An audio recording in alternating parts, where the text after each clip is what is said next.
నిమ్మకాయ దండలు నిలువెత్తు వేయంగా కుక్కీలం పగలు పూనలేవంగా నిమ్మకాయ దండలు నిలువెత్తు వేయంగా కుక్కీలం పగలు పూనలేవంగా దుక్కా గులాలు వేసి సక్కాని పూజలు చూడు చూడు చూడు చూడు చూడు చూడు దుర్గమ్మ చూడు భక్తుల నడుమ భావాని చూడు చూడు చూడు దుర్గమ్మ చూడు భక్తుల నడుమ భావాని చూడు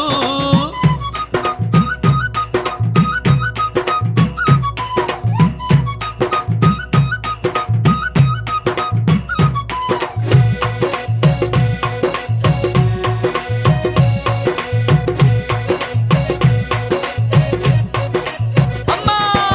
బంగారు బిందల్లా గంగ నీళ్లు తెచ్చి అమ్మా భవానికి అభిషేకం చేయంగా బంగారు బిందల్లా గంగ నీళ్లు తెచ్చి అమ్మా భవానికి అభిషేకం చేయంగా చల్లాటి నీలాన్ని సంబరపడుతుంది చూడు